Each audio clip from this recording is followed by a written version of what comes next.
여러분, 하나님은 어떤 분이실까요? 각자가 만나고 있고 또 예배하는 우리 하나님, 여러분 각자의 언어로서 그렇게 설명할 수 있으세요? 하나님에 대한 아주 간략한 설명을 드리려고 합니다. 당연히 우리 하나님을 우리가 이제 다 감히 알 수 없고요. 성도로서 이 정도는 알아야 되는 것쯤으로 생각하시면 되겠습니다.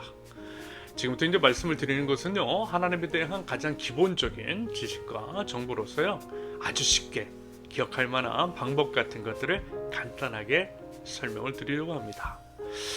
일단 이제 전제해야 할 것들이 있습니다. 몇 가지 있는데요. 예를 들면 이런 거예요. 인간이 온전히 이해할 수 있는 하나님이라면 그분은 하나님이실 리가 없다. 인간이 온전히 이해할 수 있는 하나님이라면 그분은 하나님이실 리가 없다. 당연하죠. 이해가 가능한 신이라면 가짜 신, 인간이 만든 신일 겁니다. 인간이 만들었으니 다 알 수 있고 이해가 가능한 것이겠죠. 하지만 하나님은 진짜 신이시라는 것.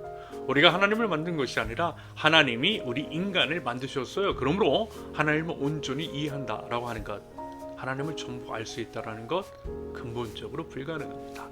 이 점 절대 잊으면 안 돼요. 그리고 이제 이와 비슷한 말이 이런 거예요. 만약에 하나님이 바다 있잖아요. 바다시라고 한다면 우리가 하나님에 대해서 아는 것은 고작 물 한 컵 정도도 안 된다. 만약에 하나님이 바다시라면 우리가 하나님에 대해서 아는 것은 고작 물 한 컵 정도도 안 된다. 이 또한 어렵지 않게 이해가 되실 것이라 생각합니다. 여러분, 우리 수준으로 하나님을 판단하고 재단할 수는 없는 법이라는 거예요. 하나님은 하나님이시는 거죠. 그리고 이것 역시 이제 비슷한 얘기일 것 같은데요. 하나님 안에 온 우주가 포함되어 있는 것이지 우주 안에 하나님이 계신 것이 아니다. 하나님 안에 온 우주가 포함되어 있는 것이지 우주 안에 하나님이 계신 것은 아니다. 역시 이해가 되시죠? 온 우주 또한 하나님의 창조물일 뿐인 겁니다. 하나님은 모든 것의 근원이시고 모든 온 우주 만물의 창조주세요. 마지막으로 믿으면 이해가 되는 것이지 이해하기 때문에 믿는 것은 아니다. 믿으면 이해가 되는 것이지 이해하기 때문에 믿는 것이 아니다. 결국 믿음이 먼저이고요. 믿음의 영역입니다. 이해하려고 하면 절대 이해할 수 없어요. 믿음이 있어야 이해도 가능하다라는 겁니다. 아무튼 이러한 전제들을 한번 생각해 볼 수 있기를 바라고요. 이러한 전제들은요, 인간이라는 것이 본디 한계적 존재임을 인정하는 겸손함, 한계적 존재임을 인정하는 겸손함에서 비롯되는 것일 것 같아요. 여러분, 교만하면, 다시 말해서 자기가 모든 것들을 다 안다라고 하면 하나님께로 나가기가 어렵습니다. 모르는 것이 있을 수 있음을 겸허하게 인정하고 믿음을 구할 때 하나님을 비로소 조금씩 이해하고 알아갈 수 있게 되는 거예요. 그럼 다시 한 번만 방금 말씀을 드렸던 전제, 우리가 전제하고 있어야 할 것들을 정리해 볼까요? 인간이 온전히 이해할 수 있는 하나님이라면 그분은 하나님이실 리가 없다. 만약에 하나님이 바다이시라면 우리가 하나님에 대해서 아는 것은 고작 물 한 컵 정도도 안 된다. 하나님 안에 온 우주가 포함되어 있는 것이지 온 우주 안에 하나님이 계신 것은 아니다. 믿으면 이해가 되는 것이지 이해하기 때문에 믿을 수 있는 것은 아니다. 여러분, 이 부분을 전제할 때에 앞으로 이제 설명을 드릴 하나님에 대한 설명에 대해서 대체로 수긍이 가실 겁니다. 어렵지 않게 이해되실 거예요. 혹시라도요, 여러분 물음표가 찍히신다면 방금 말씀드린 전제 있잖아요. 이런 것들을 다시 한번 상기해 보세요. 그리고 또 다시 보세요. 그러면 수긍 가실 겁니다. 방금 말씀드린 전제들은요, 우리가 이제 신앙생활을 하는 데 있어서 꼭 필요한 것들임을 여러분들 유념하실 수 있길 바랍니다. 자, 그럼 하나님은 어떤 분이신가에 대해서 설명을 하겠는데요. 여러분, 이 말씀 하나 정도만 기억하고 계시면 돼요. 그리고 나서 단어와 구조를 통해서 하나하나씩 유추해 보시면, 생각해 보시면 충분히 하나님이 어떤 분이신지를 지식적으로 알고 또 남에게도 설명할 수 있을 겁니다. 자, 그 말씀이 뭐냐면요, 창세기 1장 1절, 태초에 하나님이 천지를 창조하시니라. 태초에 하나님이 천지를 창조하시니라. 여러분, 이 말씀을 믿으면 되고요. 그 믿음에 따라서 한 단어 그리고 구조를 묵상하고 연결지어서 생각해 보면 되더라는 거예요. 태초에 하나님이 천지를 창조하시니라. 먼저 태초에 하나님은요, 태초부터 계신 분이십니다. 여기서 이제 태초라고 하는 것은 모든 것의 시작을 의미합니다. 하나님은 태초에 시간의 처음부터 계신 분이시라는 거예요. 하나님은 시간의 창조자이시고요. 시간의 창조자이시니 시간보다 앞서 계신 분이겠죠. 다시 한번 말씀을 드리지만 이런 부분에 대해서 절대 인간의 이성으로만 이해하려고 하면 안 된다는 것 꼭 유념하실 수 있길 바랍니다. 태초에 하나님은 태초부터 계신 분. 그 다음에 하나님이 태초에 하나님이에서 하나 한 분이시라는 거예요. 유일하신 여호와 하나님이십니다. 그리고 또 하나 되기를 원하시는 분이시죠. 우리가 하나 되어서 한 분이신 하나님을 찬양하는 것, 이것이 하나님의 창조 목적입니다. 이 백성은 내가 나를 위하여 지었나니 나를 찬송하게 하려 함이니라. 이사야 43장 21절의 말씀이죠. 참고로 이스라엘의 이제 시조인 야곱이라고도 하며 이스라엘이라고도 하는 그 사람 여러분 기억나시죠? 야곱과 에서에서 그 야곱, 나중에 이스라엘로 이름이 바뀐 그 사람. 아무튼 이제 그가요 12명의 아들이 있고 그 12아들이 이스라엘의 12지파가 됩니다. 그러면서 세 번째 아들이 그 이름이 레위죠. 레위. 연합이라는 뜻의 레위입니다. 하나됨이라는 거죠. 그리고 넷째 아들이 유다입니다. 유다. 찬송이라는 뜻의 유다. 결국 무슨 얘기냐면 하나가 되었을 때, 다시 말해서 레위가 태어났을 때 비로소 찬송, 셋째 아들 유다가 나왔다라는 거예요. 바꿔 얘기하면 하나님은 하나됨, 연합을 통해 찬송받기를 원하신다라고 하는 의미로도 해석하는 경우들이 있습니다. 아무튼 한 분이신 하나님은 하나 되길 원하시며 하나됨을 통해 찬송받기를 원하십니다. 다시 한번 하나님이 해서 하나라고 하는 단어를 통해서 유추할 수 있는 내용은 뭐라고요? 하나님은 한 분이신 유이신이라는 것. 그리고 또한 우리가 하나 되길 원하시는 분이시라는 것. 이어서 천지를 창조하시니라. 천지를 창조하시니라. 여러분 하나님이 천지를 창조하셨답니다. 무슨 얘기죠? 창조자시라는 거예요. 온 우주 만물을 만드신 하나님이십니다. 만드셨으니까 또한 주인이시겠죠? 내 삶도 여러분들의 삶도 온 우주 안에 존재하는 모든 것들이 하나님의 것이라는 거예요. 하나님의 주인됨을 부정하는 것을 죄라고 하는 겁니다. 그리고 이 부분 하나님이 주인이시라고 믿으면 모든 게 사실 끝나요. 하나님이 주인이시라는데 무슨 설명이 더 필요하겠어요? 주인의 뜻대로 하는 게 맞는 거죠. 주인이심을 부정하니 문제가 생기는 것이고 그것이 죄라는 겁니다. 그리고요 천지를 창조하셨으니까 다 아실 것 같아요. 그리고 또 다 할 수 있으실 것입니다. 여러분 온 우주 만물을 창조하시고 그 운행 원리를 설계하셨는데 도대체 뭘 모르시는 게 있겠어요?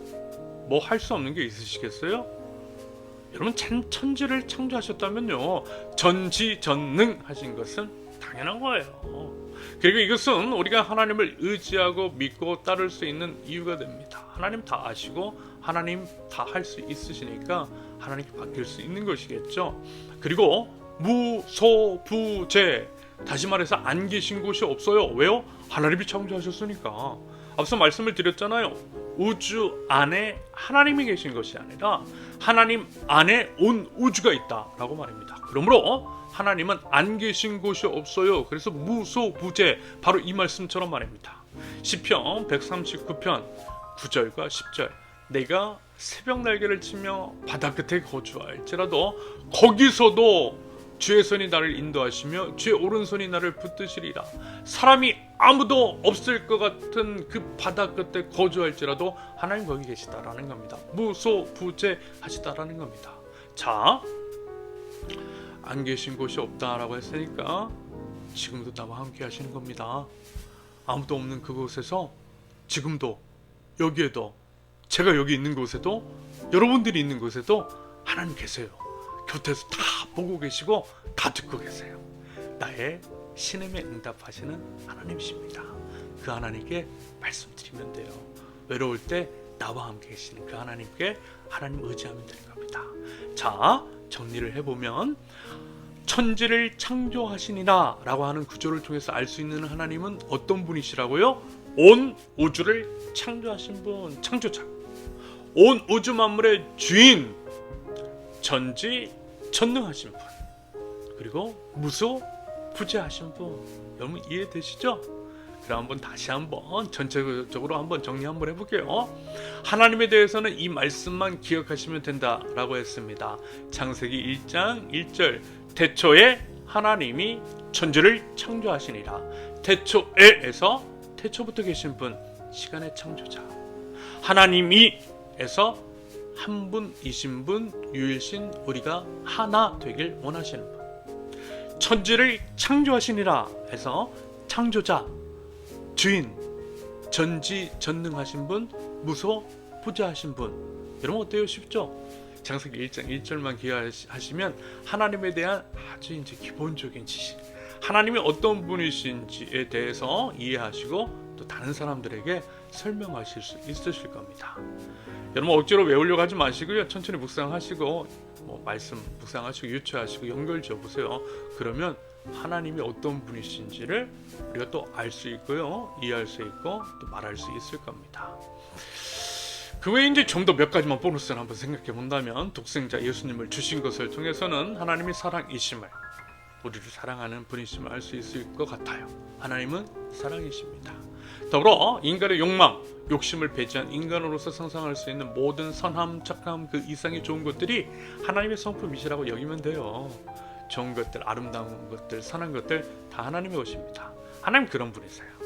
우리가 하나님의 형상을 따라 지음받았기 때문에 우리에게서 그런 모습이 드러나는 것이라고 또 여기시면 되는 겁니다. 그리고 그것이 우리의 사명인 것이고 하나님 나라의 백성 다음이겠죠. 뭐요? 하나님의 형상을, 하나님의 본래 모습을, 하나님의 성품, 하나님의 속성을 투영시키는 것, 우리의 삶으로서. 당연히 이제 방금 하나님에 대한 몇 가지 지식, 정보 같은 것들을 나누었지만요, 이게 당연히 전부가 아니라는 거 아시죠? 하나님은 그 이상 우리가 말로 다 설명할 수 없고요, 상상할 수 없는 좋고 아름다운 것들을 가득하신 분, 감히 우리가 가늠할 수 없는 분이시라는 거예요. 앞선 전제를 통해서도 말씀드렸잖아요. 우리가 알 수 있는 하나님에 관한 것은요, 하나님이 만약에 바다라고 한다면 고작 물 한 컵 정도도 되지 않는다라고 말입니다. 하나님은 우리 모두가 평생을 다 알고 역사상 존재하는 모든 사람들이 하나님에 대한 그 모든 지식을 다 합쳐도 알 수가 없는, 고작 물 한 컵밖에 안 되는 참으로 광대하신 하나님이심을 믿습니다. 마지막으로요, 중요한 말씀 하나만 더 드릴게요. 여러분 이런 지식들, 정보, 우리가 그리스도인이라면, 하나님 나라의 백성이라면 기본적으로 알고 있어야 되는 건데요. 이렇게 이제 머리로 아는 것보다 중요한 건 뭘까요? 당연히 그 하나님을 우리 자신이 만나는 것, 경험하는 것, 이게 더 중요해요. 아무리 하나님에 대한 지식과 정보가 많아도요, 여러분 하나님 못 만나면 여러분 전혀 소용없는 거예요. 여러분 하나님을 경험하셨습니까? 부디 살아계신 하나님을 경험하실 수 있기를 바라요. 그래서 그 경험을 여러분들의 언어로 한번 표현해 보실 수 있기를 바랍니다. 그게 제일 중요하다라는 거예요. 사랑의 하나님이심을 알고 있다면 머리로만 알지 말고 정말 우리 하나님이 사랑의 하나님이심을 그렇게 표현할 수 있기를 바랍니다. 경험을 통해서. 더불어 하나님을 경험할 수 있는 좋은 방편은 말씀을 따라 행하는 것이라는 것. 말씀이 이루어지는 것들을 통해서, 그리고 기도를 했을 때 응답받는 것들을 통해서 우리는 하나님을 경험하게 됩니다. 하나님이 어떤 분이신지를 몸으로 체득하게 돼요. 그 경험과 살아있는 하나님에 대한 지식이 있을 수 있기를 바랍니다. 그리고 우리요, 그 하나님을 우리 함께, 우리 서로 풍성하게 나눠봐요. 참 좋으신 하나님, 참 아름다우신 우리 하나님을 말입니다. 여러분들 그렇게 우리 하나님을 경험하고 우리 하나님을 표현하고 우리 하나님을 찬양할 줄 아는 저 여러분들이었으면 좋겠습니다. 감사합니다.